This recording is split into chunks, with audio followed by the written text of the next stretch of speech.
ভ্রমণ পিপাসু বাঙালি হাতে একদিনের ছুটি পেলেই ছুটে আসেন বীরভূমে। কারণ লাল মাটির শহর এই বীরভূম। কি নেই এই বীরভূমে? রয়েছে 5টি সতীপীঠ, রয়েছে সিদ্ধপীঠ, তারাপীঠ, রয়েছে বোলপুর শান্তিনিকেতন, যেখানে শুধু দেশ নয় বিদেশেরও বহু পর্যটক ছুটে আসেন। এছাড়াও রয়েছে একাধিক রাজবাড়ি থেকে শুরু করে জমিদার বাড়ি।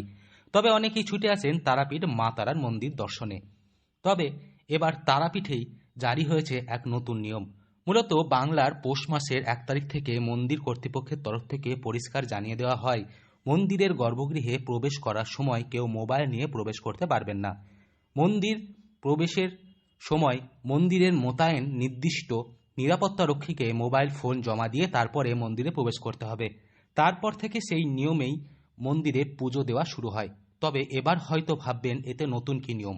এটা তো এতদিন সবাই জেনেই গেছে বিভিন্ন সংবাদ মাধ্যমের দ্বারা। তবে না, এর পাশাপাশি আরও কঠোর নিয়ম করা হয়েছে মন্দির কমিটির তরফ থেকে, যেখানে জানানো হয় ভোর 4টে থেকে ভোর 5টা 30 মিনিট পর্যন্ত মায়ের স্নানাভিষেক, সজ্জা, পূজা ও মঙ্গল আরতি এবং প্রাতকালীন ভোগ নিবেদন করা হবে।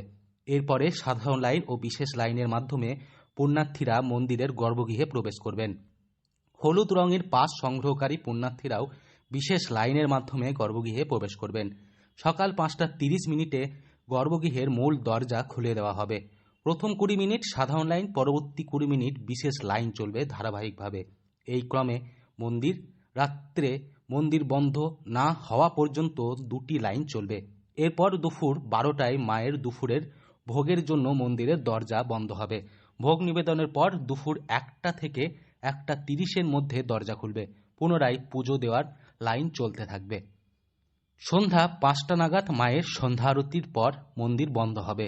মায়ের সাজসজ্জার পর আরতি দর্শনের জন্য দরজা খুলে দেওয়া হবে।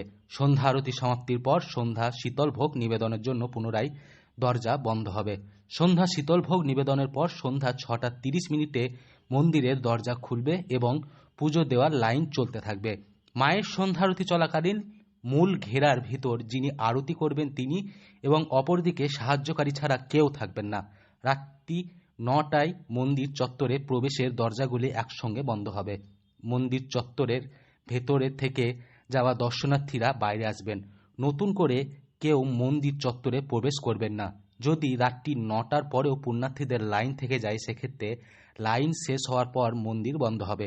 প্রতি মাসের 2টি অষ্টমী, 2টি চতুর্দশী, অমাবস্যা ও পূর্ণিমা এবং সংক্রান্তি তিথির সময় অনুসারে রাত্রিকালীন বিশেষ পূজার্চনা, পুণ্যারতি এবং ভোগ নিবেদনের পর মন্দিরের দরজা বন্ধ হবে ও মন্দির চত্বরে প্রবেশের দ্বারগুলি বন্ধ হবে।